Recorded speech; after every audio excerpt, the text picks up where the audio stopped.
Hi, I'm Kiri. Next month, I'll be joining the Sealed with a Kiss game jam. This is a visual novel jam taking place during the month of January that focuses on fantasy romance games. The idea is that the games will come out at the start of February, just in time for Valentine's Day. As the name Sealed with a Kiss suggests, all entries must include at least one visual depiction of a kiss. But you might be asking, Kiri, did you say you'll be joining next month? Why are you making a video about a game jam before it even starts? For this jam, you're allowed to create concept art and write a general story outline ahead of time, but any final assets should be made during the actual jam. I also had a few coding ideas I wanted to test, so I asked the organizers just in case, and was told I could try them out as long as the prototype code I write isn't used as is in the final project. So during the month of December, I prepped like crazy, while making sure not to break any rules, of course. That means this video is a pre-jam devlog, so let's go over my game idea and all the planning I did in advance. When Ensemble Stars announced their next IRL stage play would feature Shu and Mika as the witch and Gretel, I just about lost my mind, so I'm doing that. If you have no idea what I just said, basically I want to make a visual novel inspired by Hansel and Gretel, but make it a dark romance. This won't exactly be a fan game, so don't worry. It's only inspired by the fairy tale and the unhinged, codependent relationship between these two characters, not based directly off the play or anything. In my version, they'll be girls, have different names, and have legally distinct character designs. So I'm not saying this is just lesbian Shumika and Hansel and Gretel, but also, Shumika fans, come get your fucking food. I didn't have enough time to execute on my ideas for the art during the Spooktober game jam, but since I have all this planning time and a full month of development, I think I can get it done this time. I've made a list of all the art assets I'll need, and created some designs and concept art, so during the jam I'll just have to make the final art. That includes character sprites and backgrounds, proper backgrounds this time, not frantic last-minute scribbles. And if I have time, I'd also like to design the GUI, and maybe even draw assets of some important objects to pop onto the screen as they become relevant. Oh, and CGs. I'll be adding CGs for each ending. That's a lot, isn't it? It's fine. So in terms of art direction, I'm thinking puppets. No, not like that, like paper puppets. I think these are usually called paper dolls, but I'm imagining them acting out a little play. I want to create sprites that look like they've been delicately drawn with ink, then carefully cut out of paper. I even want them to move around and sway a little on the screen, like they're being held up on little popsicle sticks by someone with slightly shaky hands. But in a classy, romantic way. This movement will be achieved using Renpai's transform and ATL parameters, but I'll explain that in more detail during the coding section of this video. For the character designs, I wanted them to lean into that fairy tale storybook sort of vibe. There will be a mixture of Lolita fashion and German fashion inspiration, so don't expect anything historically accurate. This is a fantasy game after all. My version of Shu is wearing a long dress with that classic Lolita cupcake silhouette, decorated with baked goods like pretzels and cookies because she's a baker. Her hair absolutely had to be in ringlets, inspired by Shu's beloved porcelain doll Mademoiselle. But since I gave this design darker skin, her hair could also be interpreted as locks or dreads. The bangs are still a straight hair texture though, but I don't think that will be too jarring, since I've seen plenty of Lolita looks with curly pigtails and straight bangs. Is it some sort of partial silk press? Is she wearing clip-on bangs? Is the whole thing a wig? She'll never tell. I struggled a little bit with her color palette as the pink hair was perfect, but I wasn't sure I wanted to keep Shu's original eye color.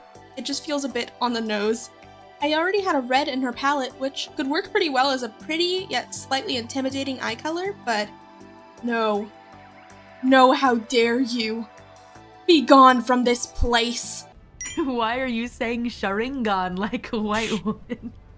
I have a theory for why that might be, deadbeat. It might be because I am one.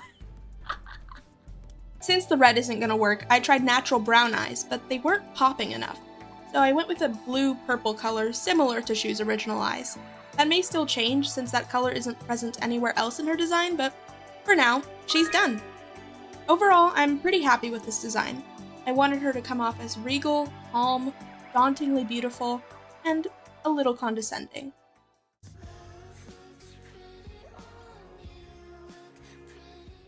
Our Mika stand-in has what I would call a peasant look, with cute messy twin braids and a simpler dress than shoes.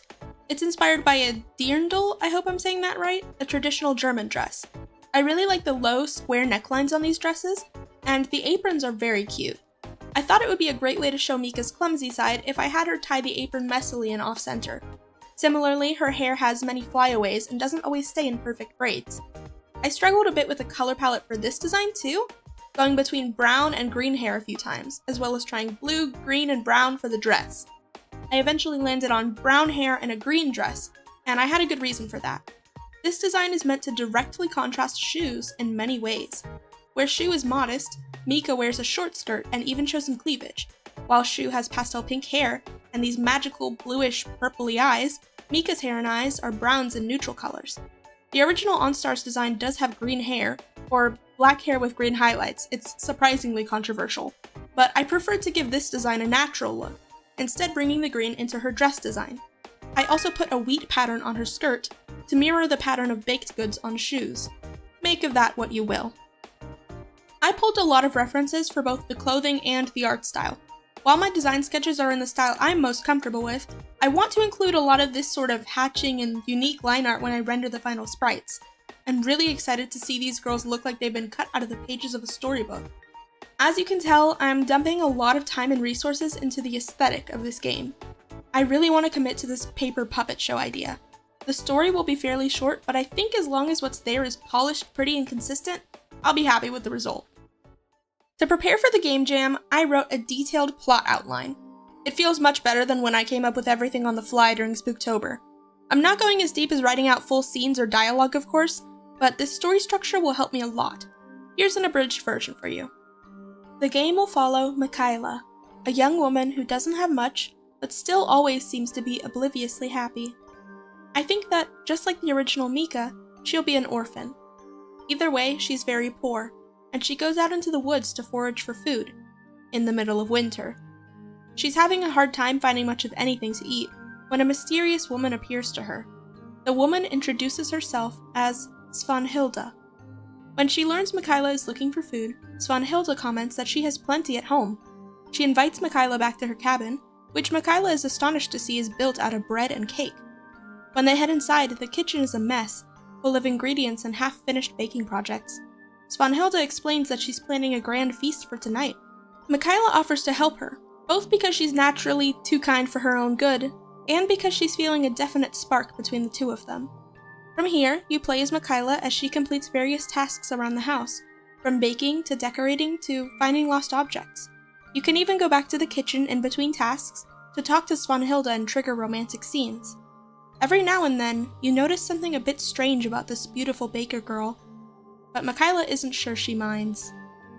This will be an off-kilter dating sim, with dark themes and some horror elements. I won't spoil the main endings, but even as you complete tasks, strange events around the house can lead to literal dead ends, hinting at the dark nature of this place. Listen, when I fall into the Shumika rabbit hole, I always end up back at tropes like Doomed by the Narrative and Tragic Yuri. It's safe to say this fairy tale may not end in a happily ever after. Oh, and during the research and writing phase, I looked into different German desserts that Michaela and Svanhilda could make together. One of these is the Lebkuchen Hexenhaus, which is similar to what Americans know as a gingerbread house.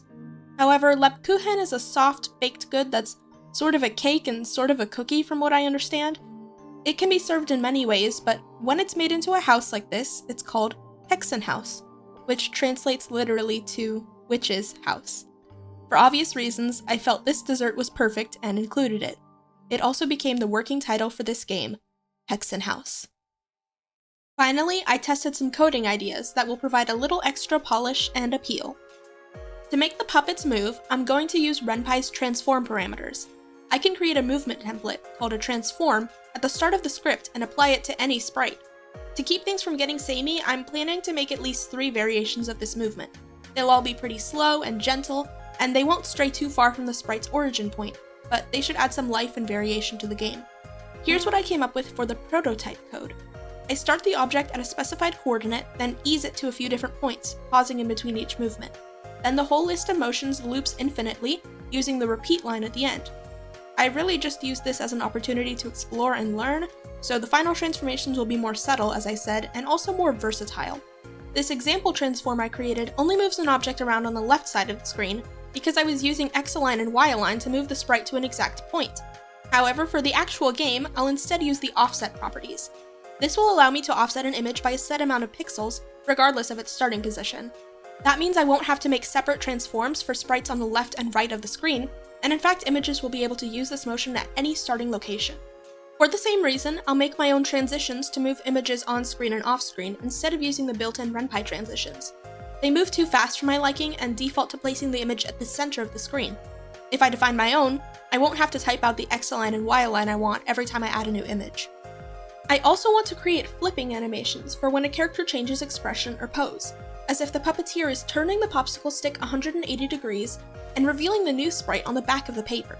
To do this, I'll string together images with ATL, Renpai's animation language.